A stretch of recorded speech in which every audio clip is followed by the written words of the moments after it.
4 LDC Kollam Kannur questions ആണ് നമ്മൾ നോക്കുന്നത്. ഗാസയിൽ നടക്കുന്ന യുദ്ധത്തിൽ ജനരോഷം വർദ്ധിച്ചതിനാൽ ഇസ്രായേൽ പാസ്പോർട്ടുമായുള്ള സന്ദർശകരുടെ പ്രവേശനം നിരോധിച്ച രാജ്യമാണ് മാലദ്വീപ്.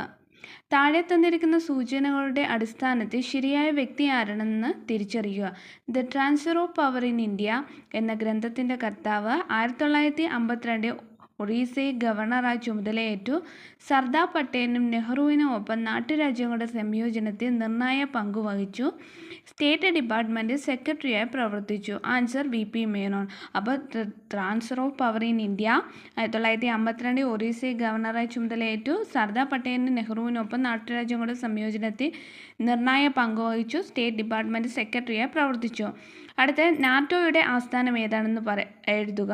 ആൻസർ ബ്രസൽസ് ആണ്.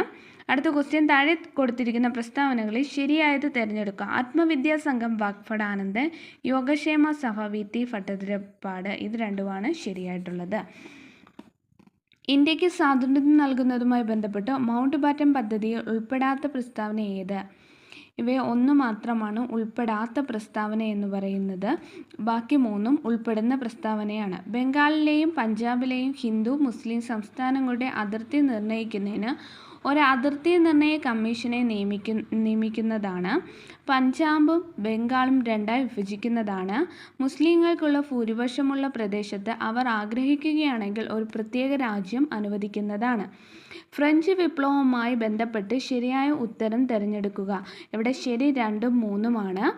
എനിക്ക് ശേഷം പ്രളയം ലൂയി 15. നിങ്ങൾക്ക് റൊട്ടിയില്ലെങ്കിൽ എന്താ കേക്ക് കഴിച്ചൂടെ മേരി ആൻ്റോയിനറ്റ്.